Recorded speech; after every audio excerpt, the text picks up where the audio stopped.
Hi, in this video I want to talk about the top 6 cameras that I own. These are the cameras that it's very hard for me to sell it off even if I need the money. Now, just to give you a perspective of what I do. So basically I'm a guy who loves to do YouTube's how-to videos. Maybe in the future I would like to do music videos and short films, which I'll be planning for the next year or so. So you can see that from that perspective, these 6 cameras makes sense for me. So let's talk about that right now.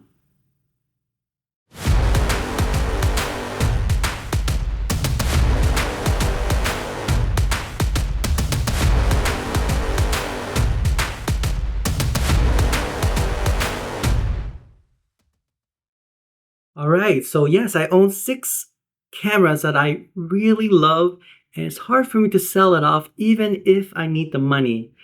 So yeah, I just, I need to get rid of some of them, right? But I can't. It's just not worth it. For the resale price, it's not even worth selling it because, the amount of time and investment I put on these cameras are just, yeah, it's more than the money, okay? It's not just like selling the gear and then, you get some money back. It's just that the amount of time you spend on it, how you become familiar with how it works, and you bought accessories, and it just works well.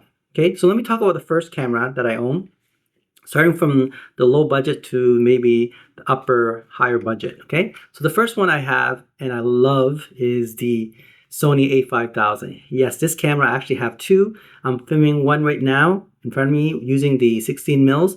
This second one is actually a kit lens, 18 to 55 mils. It has a flip up screen, just like the one I'm using right now for filming myself. The thing I love about this camera is that it's very small, compact.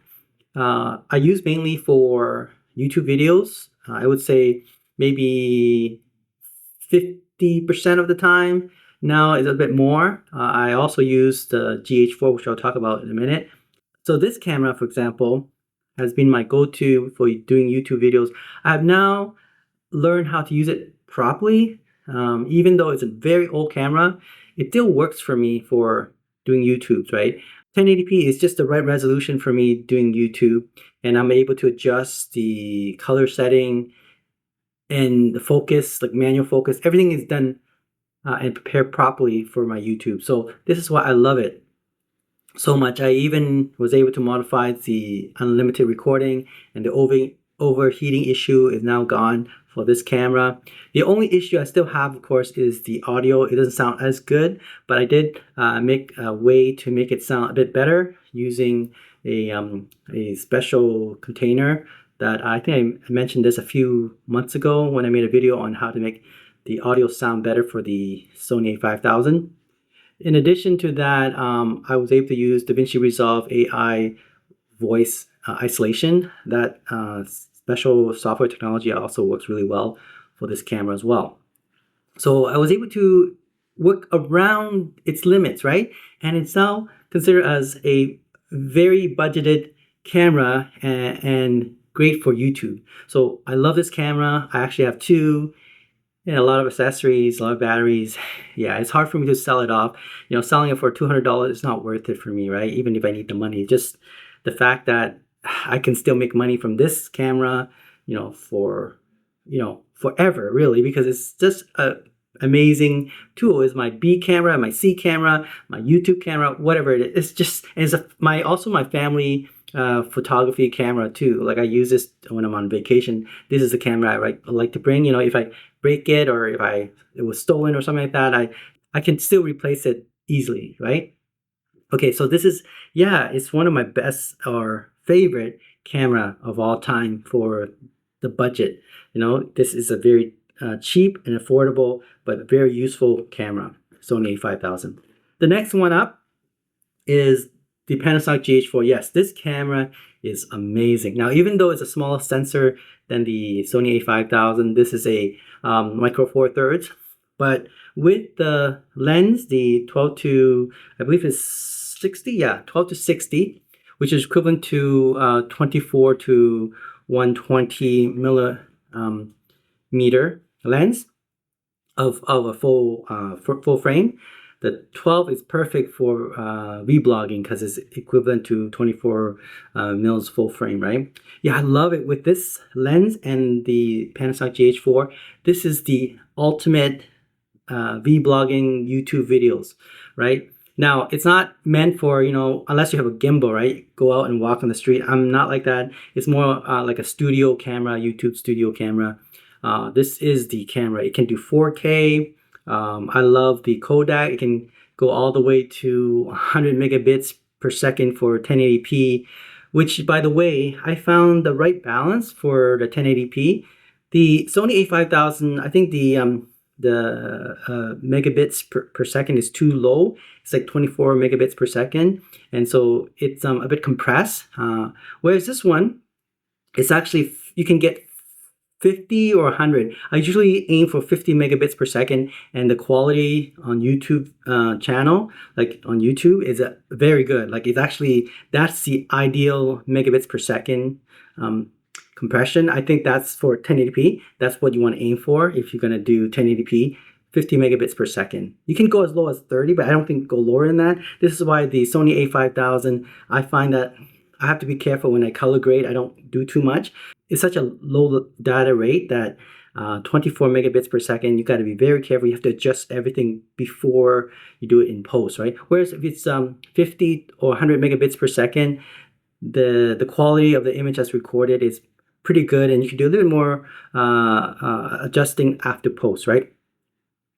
So yeah, this camera, Panasonic GH4, mainly used in my studio for YouTube, right?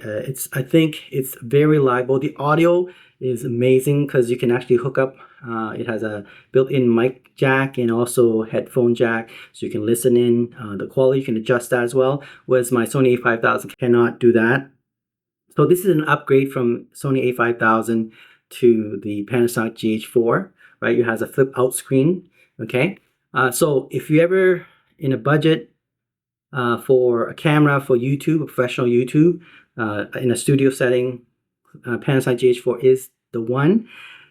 It's like I said, it's very hard for me to sell this off. I wouldn't sell it because, what can I do, right? If I sell these lens and the camera, I won't get more than $500, which I think for $500, I'm willing to starve, just to keep this camera. I have a lot of accessory for this camera as well. It has I have a dummy battery that I can plug in to my outlet or to my power station bank that, if I'm outfield doing recording.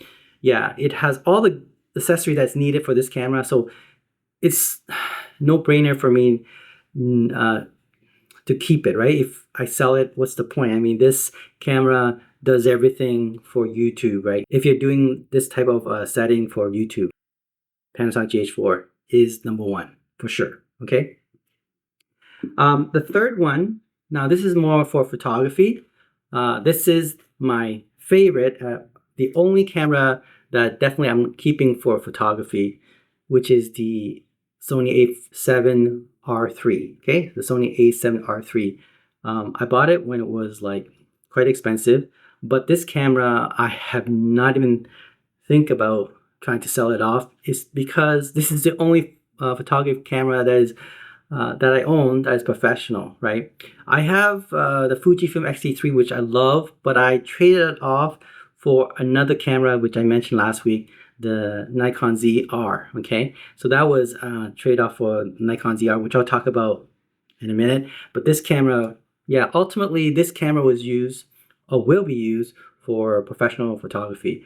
I rarely pick this up. I take care of this camera like as if it's a gem, right? It's some kind of gold or a diamond. I don't like to take picture with this because it's, even though it has this life expectancy of like 100, I think it's 400,000 mechanical shutter life expectancy, 400,000, right? I don't think I use more than 6,000, okay? The maximum I ever use for this camera using the mechanical shutter is 6,000. So I have a lot of more life in this, and I really take care of it. I put the bubble wrap around it like this one here, okay? Whenever I store it away, because yeah, it's a beautiful camera. It's quite expensive, and now it's probably you can probably get one used for around 1,500 US dollars or about 2,000 Canadian dollars, right? In an excellent condition, right? So yeah, my favorite photography camera. If you check the DxO, how they rate this, it's 100%, right? This is like the ideal camera for the price. And yeah, it's going to be hard for me to give this up. In fact, this camera will probably make me money if I'm doing photography. So definitely not selling this. It's not worth selling even for $2,000 because yeah, I have a lot of investment in the lens and even the batteries. I got like three, I think two originals, that's three altogether, and then I have two third-party batteries, like 5 batteries altogether for this camera, and a lot of accessory for this camera. So I put a lot of investment into this camera, and yeah, I'm not gonna give it up. Okay, very good camera, Sony a7r3 ultimate photography camera for professional, for sure. I mean, I've seen that this is always posted on like the online ads, and it's always sold off quite quickly.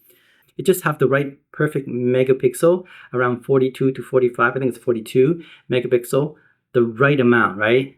25 is good, 30 is excellent, 40 is just right, 60 too much, 100, forget it. Okay, so it's just because the processing power needed on your computer or laptop or desktop, as the file gets bigger and bigger, it's harder to process those images. So I think around 40, 25 to 40 megapixel is about right for professional photography. Okay, so yeah, love this camera.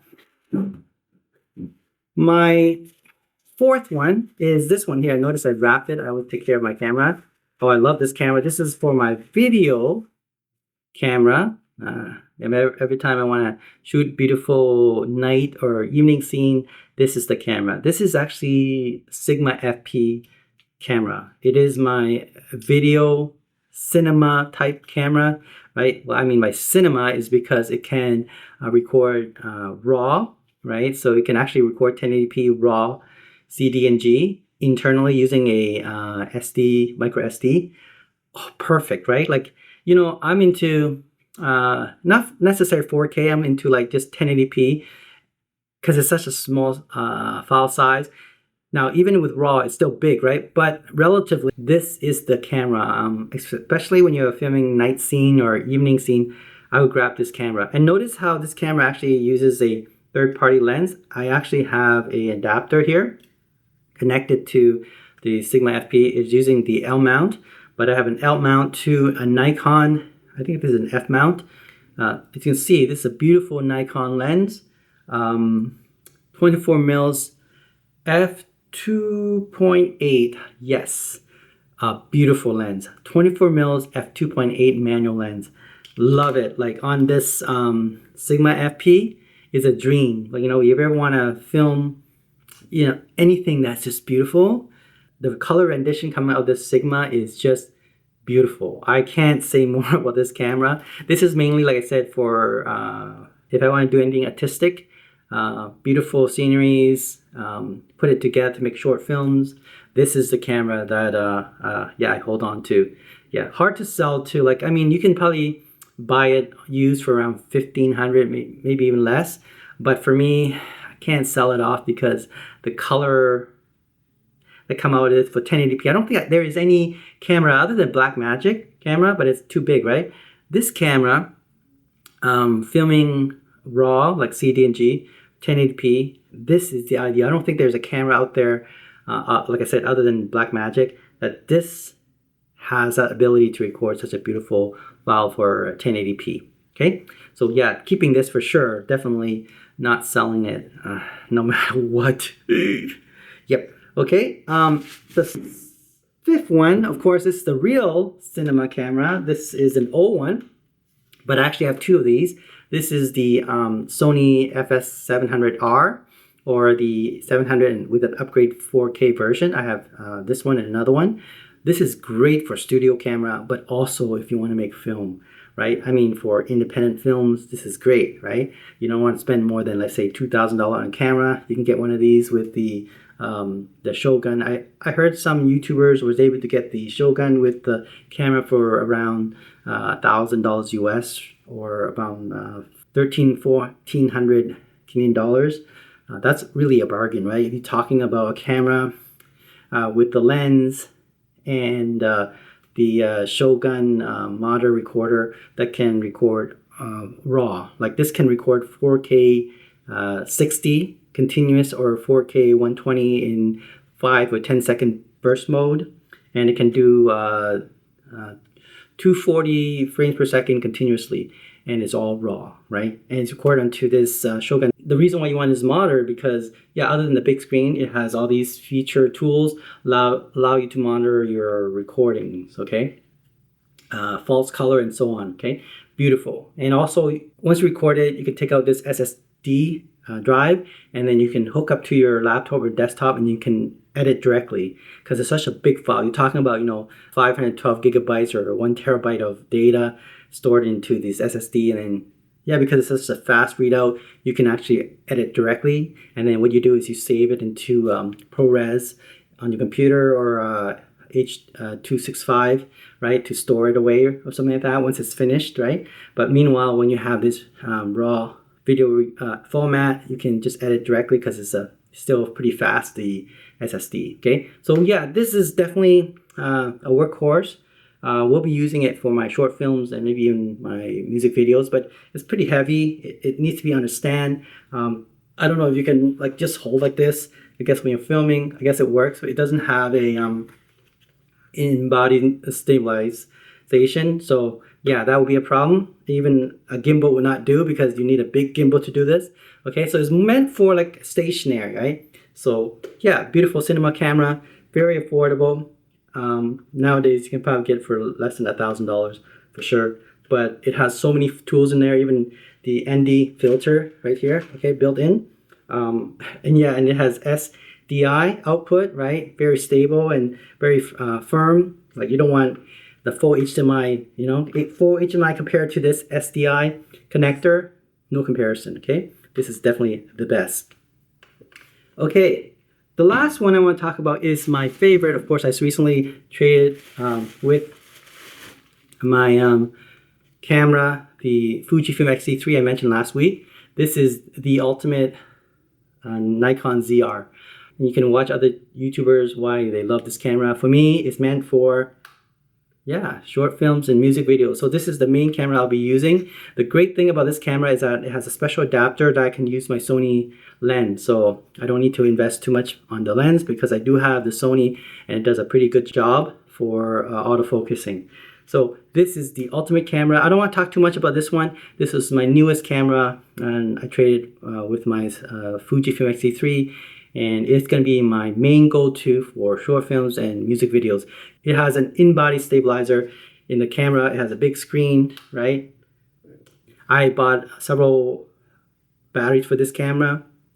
It can record in RAW. It has 32-bit audio. Everything you need for independent filmmaking, right? And it is very portable. I can put it in my gimbal as well, but it already have in-body stabilization. Maybe add on top of the gimbal, maybe even look even better, okay? But like I said, this is just the best camera I own so far, and I'm very proud of it. Especially I'm a aspiring short filmmaker, and love to do those things, short films and music videos. So look forward to that in the future, maybe in the next, I would say in the summertime, or for music video in the fall, and then next year probably short films. Okay, so this is the camera I'll be using. So you can see, and by the way, this camera and my Sigma, well, I would say are very alike in the sense that they can shoot RAW, and the quality coming out of these two cameras is just beautiful. If you are into art making, filmmaking, these two camera is it. You can talk to any YouTubers, they can tell you that, who own these two cameras, right? They're just beautiful camera for making art. Video arts. Okay, all right, thanks for watching. Don't forget to subscribe and give me a little heart of appreciation. I'll talk to you soon. Bye.